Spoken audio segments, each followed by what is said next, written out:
Saúdo a todos, na graça e na paz, nosso Senhor e Salvador Jesus Cristo, amém? Amém. Primeiramente, é uma gratidão enorme receber presentes, tá? Mas eu gostaria de agradecer à igreja, porque tem orado por mim, pela minha esposa, por nossa família, pelo ministério. Eu já falei aqui, desde sempre nós ouvimos as orações dos irmãos que oram pelo pastor, pela esposa do pastor. Nós ficamos imensamente gratos a Deus pela vida da igreja. O pastor pastoreia a igreja, mas quem pastoreia o pastor? A igreja pastoreia o pastor. Então, nós nos sentimos agraciados pelo Senhor na vida da igreja, que sempre nos presenteou com a simpatia, com as bem-aventuranças, com as orações. Amém? Amém. Gostaria de convidar a você então a abrir em 2 Coríntios. 2 Coríntios, capítulo de número 12. 2 Coríntios, capítulo 12.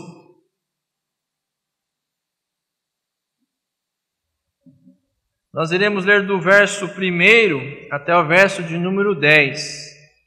2 Coríntios, capítulo 12, do primeiro verso ao verso de número 10.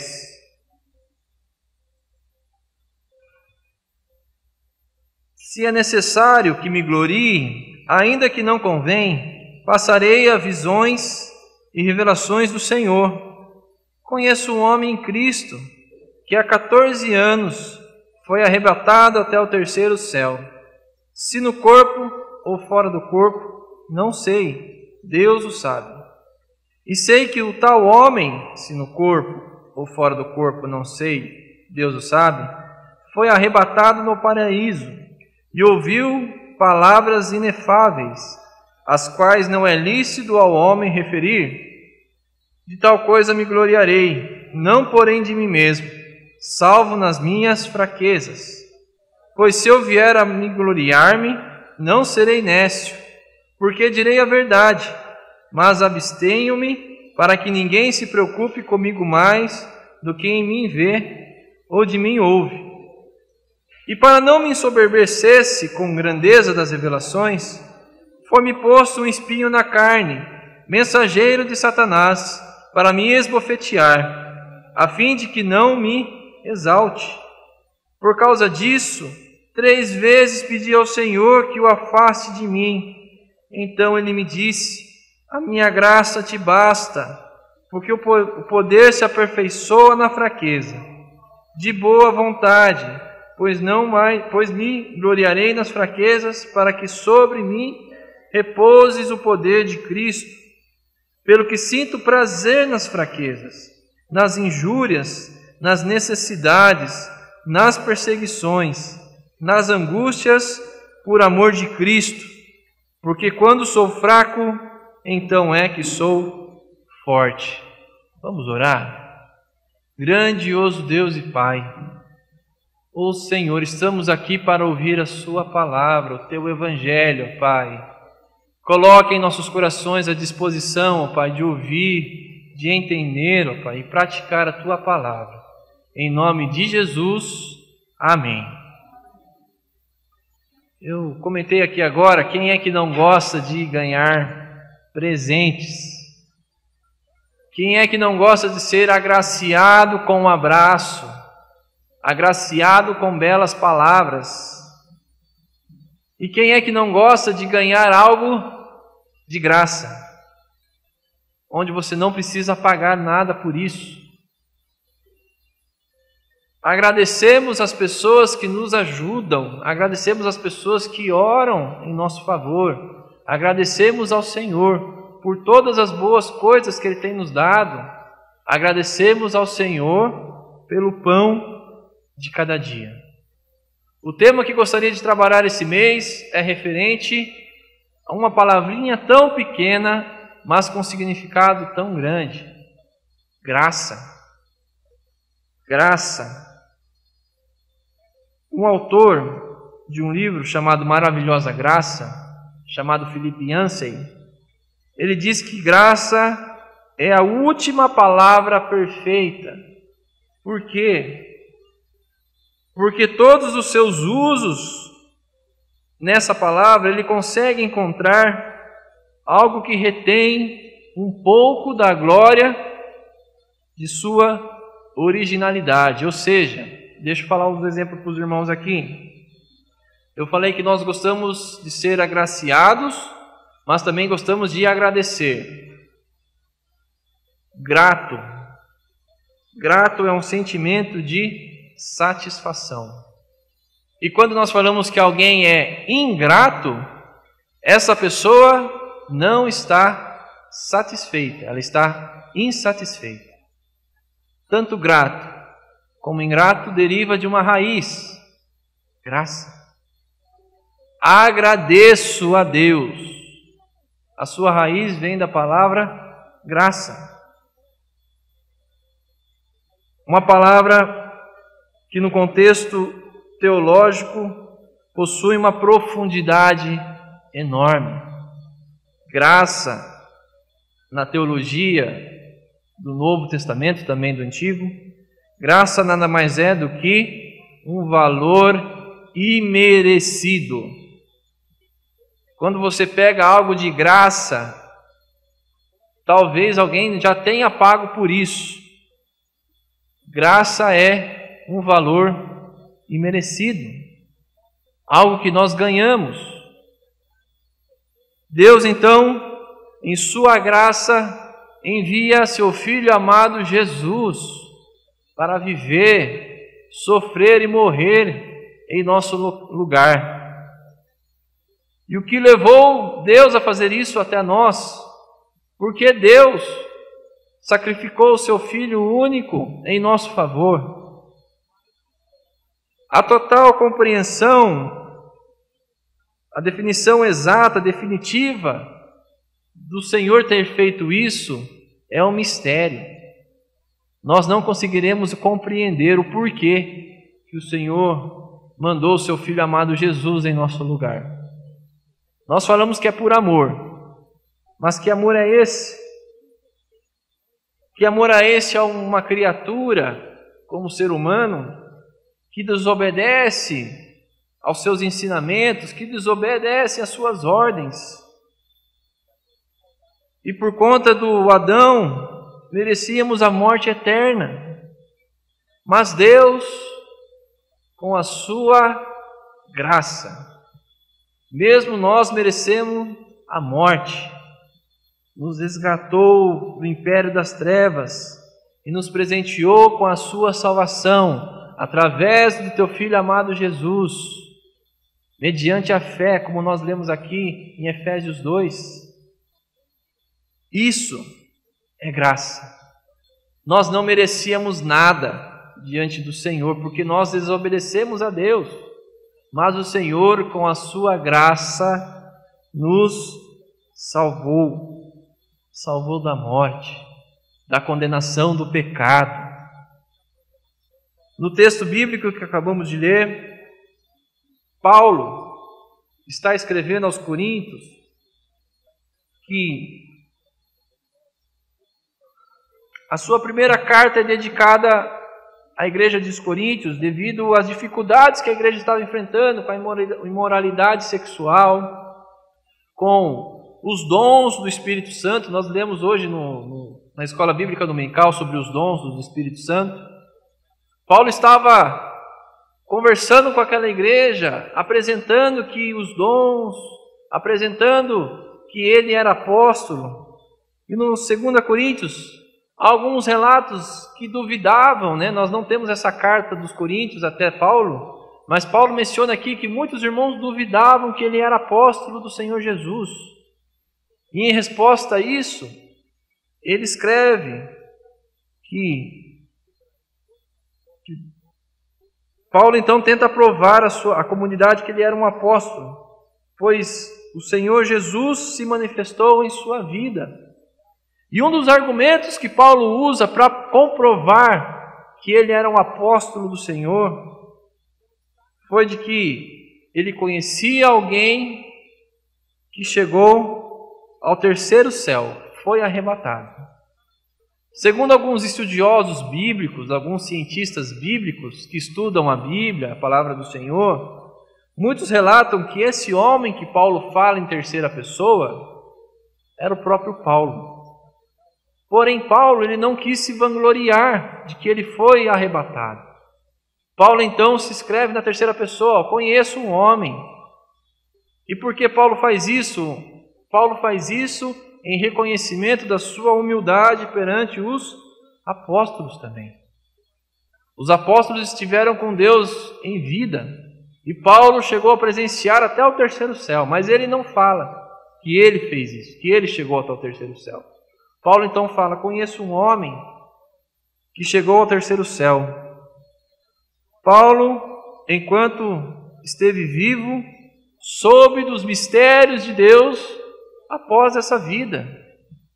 Ele teve essa experiência com o Senhor logo após a vida, e ele conhecia, tinha entendimento disso.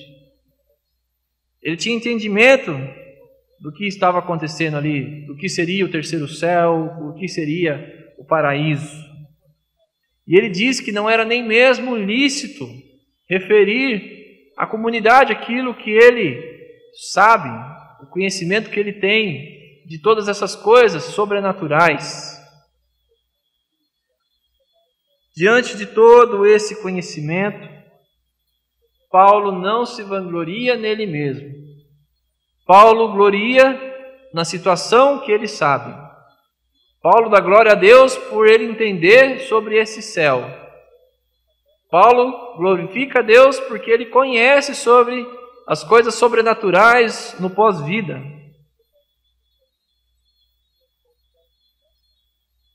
Paulo conhecia então os mistérios que nós muitas vezes não entendemos. E diante de todo esse conhecimento, e ele mesmo fala que ele não se vangloria por isso, mas mesmo assim, Deus permitiu que fosse posto a ele um espinho na carne, para que o apóstolo Paulo não se vanglorie nem mesmo do seu próprio conhecimento quanto às coisas sobrenaturais. Irmãos e irmãs, é muito compreensível vindo da parte de Deus, compreensível de se ver de longe. Quando nós vivenciamos isso, é muito difícil de entender, não é verdade? Mas quando nós olhamos o texto bíblico e Deus fazendo isso na vida de Paulo, começamos a pensar nas possibilidades de Paulo. Paulo poderia escrever vários livros falando sobre os novos céus, e poderia muito bem falar sobre as novas coisas que Deus tem revelado aos cristãos. Paulo poderia fazer isso. No nosso contexto brasileiro, nós temos algumas pessoas ligadas a outras religiões que escrevem livros, né? Livros e mais livros sobre os espíritos e tudo mais. E muitos deles se enriquecem disso. E as pessoas seguem essas pessoas, porque elas acham que têm, né? Não sei, Deus sabe, mas elas acham que têm, elas presenciaram o pós-vida. E muitas pessoas, principalmente no nosso contexto brasileiro, seguem essas pessoas. E essas pessoas se enriquecem diante da glória que elas têm. Por quê? Porque elas se acham reveladoras do pós-vida. Paulo poderia muito bem fazer isso, se vangloriar com os seus ensinamentos do pós-vida. Mas Deus coloca um espinho na carne, para que Paulo não enxergue o pós-vida, mas para que o Paulo enxergue o quê? A graça. A graça de Deus na vida dele. Paulo então não se vangloria no seu conhecimento.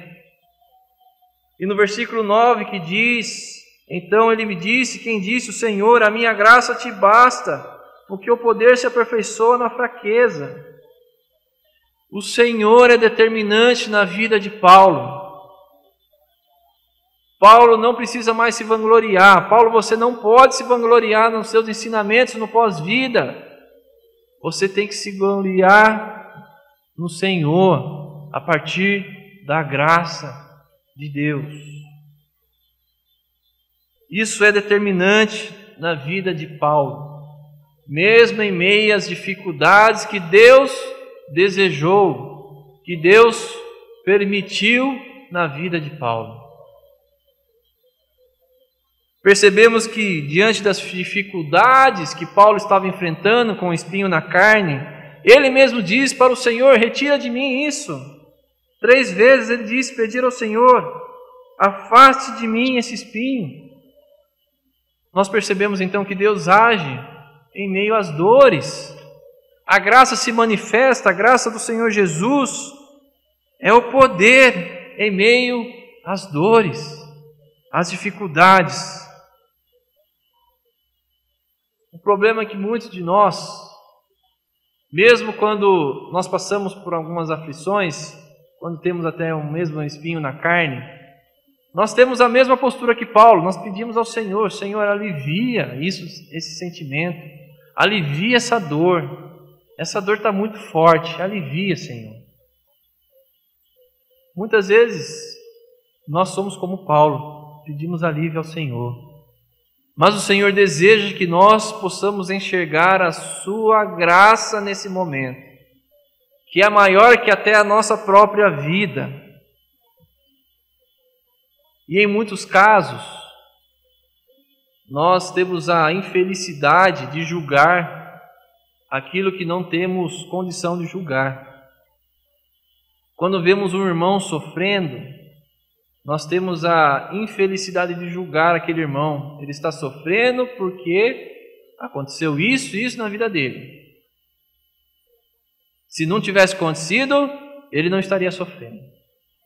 Mas nós esquecemos de olhar para nós mesmos. Por quê? Porque nesses momentos onde nós inferiorizamos o próximo pelo seu sofrimento, nós nos vangloriamos. Isso, infelizmente, acontece. E há também aqueles que glorificam ao Senhor porque se acham merecedores.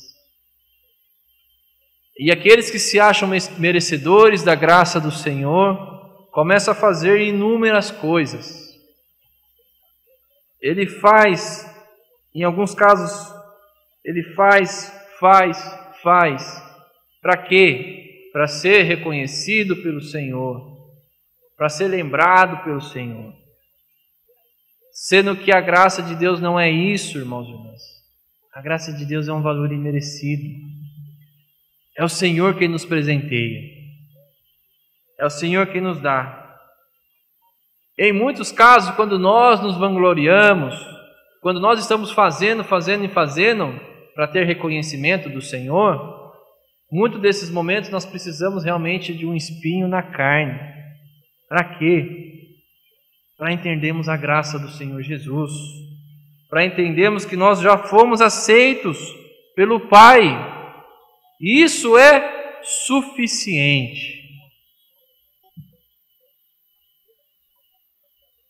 Em muitos casos, nos vangloriamos pelas obras que nós realizamos. Em muitos casos, nós reclamamos para o Senhor, diante do espinho na carne que estamos vivendo nesse momento.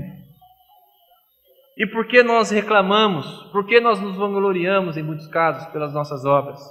É porque ainda não entendemos que nós fomos perdoados por Cristo Jesus. Isso não está presente na igreja de Cristo, irmãos e irmãs. Se os irmãos e as irmãs tivessem a compreensão que nós já fomos perdoados, como seria alegre viver em comunidade? Como seria bom vivermos de forma digna diante do Senhor? Porque o presente já nos foi dado. A graça do Senhor Jesus já foi colocada no nosso coração. Isso é graça. Nós então não somos mais motivados pelas bênçãos do Senhor. As bênçãos vêm, mas isso é consequência. Nós somos motivados pelo Espírito Santo do Senhor, que nos aceitou como filhos e filhas do Senhor. Nós somos motivados então pelo próprio Deus. Somos motivados a vir à casa do Senhor. Somos motivados a ligar para o irmão que está faltando. Somos motivados a fazer as boas novas, a pregar o Evangelho, a fazer coisas boas perante as pessoas. É o Senhor quem nos motiva. Porque a graça de Deus é isso. Nós não merecemos nada, é o Senhor quem faz. Ainda que nós muitas vezes estamos em movimento contrário, aquela locomotiva que vai desgovernada, que tenta agradar a Deus diante das nossas obras, sem a percepção do que nós fazemos, o Senhor muitas vezes coloca o espinho na carne para que nós pudéssemos entender que precisamos da graça do Senhor, porque ela é suficiente em nossas vidas.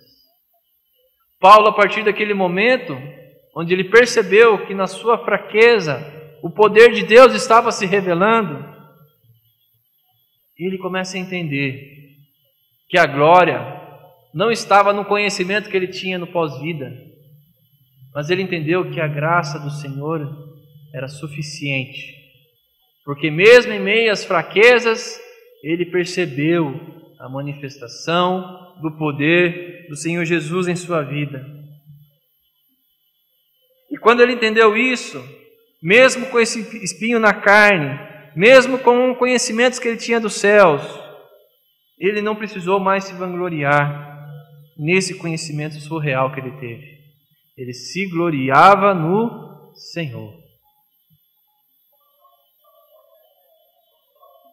Sabe o que nós precisamos então fazer? Pastor, o que eu preciso fazer para ter essa graça? Sabe o que você precisa fazer? Nada. Porque ela é dada diretamente do Senhor para a sua vida. Ela é um presente do Senhor Jesus à sua vida. Nós não merecemos nada. Mesmo a gente fazendo tantas coisas perante o Senhor, nós temos que ter convicção de que o Senhor nos dá muitas coisas boas para nós. Mas a graça é maior do que todas as outras coisas. Por quê? Porque a graça me dá a garantia de que eu sou filho de Deus. Me dá a garantia que eu sou perdoado por Cristo Jesus, através de Cristo Jesus. A graça me dá a garantia que há um novo céus e uma nova terra. Eu não tenho o conhecimento que Paulo teve no pós-vida, mas eu tenho a certeza de que eu vou me surpreender cada vez mais. Mas é hoje, irmãos e irmãs. A graça está sendo manifestada hoje. O Senhor bate ao nosso coração hoje. A graça está sendo oferecida ao Senhor, a você. Concluindo, antes da nossa ceia, nós somos salvos pela graça. Nós lemos aqui Efésios 2, somos salvos pela graça, mediante a fé. Isso é dom de Deus. Quem tem que ser glorificados não somos nós, mas sim o Senhor Jesus, que veio em vida e morreu em nosso lugar. Sabe o que essa graça de Deus significa? O amor de Deus, o amor de Cristo e a sua morte já é suficiente para todos nós. Não precisamos mais fazer nada. Por quê? Porque o Senhor está agraciando o nosso coração com a sua salvação. Mas não fique parado, não fique sentado achando que somente só vai receber a graça do Senhor Jesus e está tudo certo. Aí vão vir os frutos. Nós acabamos de ler Efésios.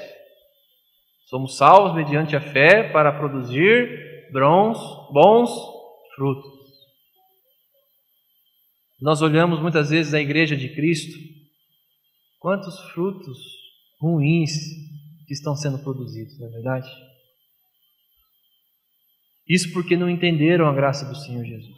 Eu falo de mim mesmo, muitas vezes não entendo essa graça do Senhor Jesus, porque muitas vezes essa mensagem para nós é escândalo. Morrer é escândalo, tomar a cruz é escândalo, mas ela é salvadora, ela é precisa e suficiente. Se Paulo entendeu que a graça do Senhor Jesus já basta, nós precisamos entender também que a graça do Senhor Jesus já nos basta. Não precisamos das bênçãos. Embora Deus, com a sua graça, nos abençoe, mas nós não precisamos mais das bênçãos para se chegar até Deus, porque o Senhor Jesus veio até nós. Isso é graça. Não precisamos também de intermediários. O que isso quer dizer? Nós não precisamos mais dos líderes para se chegar até Deus. Não precisamos mais do copo d'água. Não precisamos mais do chofar. Não precisamos mais dessa mentalidade do Antigo Testamento, onde Deus se revelava pelas coisas. Não precisamos mais disso. Não precisamos mais da igreja construída, porque a graça já é suficiente para todos nós.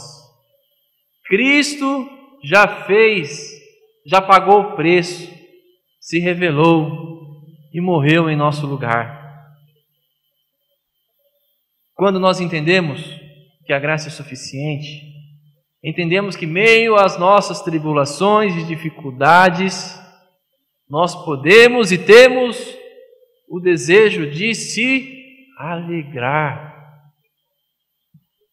Paulo fala isso, não fala? Pelo que sinto prazer nas fraquezas, nas injúrias, nas necessidades, nas perseguições, nas angústias, por amor a quem? Por amor a Cristo. Porque quando sou fraco, então é que sou forte. Quando nós entendemos as nossas limitações, a graça do Senhor Jesus preenche o nosso coração. Entendemos que ela é suficiente. Mas, pastor, eu pequei. Um movimento de arrependimento, irmãos e irmãs, vem primeiramente do Senhor aos nossos corações. A oração que nós fazemos começa no Senhor. O Senhor coloca em nosso coração o desejo de orar, para que nós pudéssemos responder e glorificar a Ele. Então, irmãos e irmãs, se você pecou e sente arrependimento no seu coração, eu tenho a alegria de dizer que você já está perdoado. Porque Cristo já pegou toda a conta da morte do pecado. Agora, se você peca e não se sente arrependido, ore ao Senhor, para que Ele coloque essa vontade de arrependimento. Mas se você já se sentiu arrependido, glorifique ao Senhor, porque você está reconhecendo as suas limitações, você está reconhecendo as suas fraquezas, e você reconhece que a graça te libertou. Ser reconhecidos como filhos e filhas do Senhor é mais que suficiente. As bênçãos podem vir? Pode vir. A prosperidade pode vir? Pode vir também. Mas quando nós entendemos que a prosperidade é só material, nós estamos errados. Porque a prosperidade provém da graça do Senhor Jesus para toda a nossa vida. E quando a gente não tem dinheiro, a gente pode glorificar o Senhor. Por quê? Porque o Senhor colocou a sua graça, que já é suficiente. Quando as coisas estão ruins na nossa família, nós temos a graça do Senhor Jesus para suprir todas as nossas necessidades. Terminando, como meio de graça, Deus instituiu a sua ceia. Temos então a oportunidade de cearmos junto com o Senhor Jesus Cristo, presente em seu Espírito. Porém, eu digo a vocês, essa mesa não é a mesa dos merecedores. Essa mesa não é a mesa dos perfeitos. Essa mesa é a mesa dos pecadores que foram perdoados. Essa é a mesa daqueles que foram agraciados pelo Senhor Jesus Cristo. Então convido a você a partilhar conosco nessa ceia do Senhor, onde possamos nos alegrar em sua presença. Amém, igreja? Amém.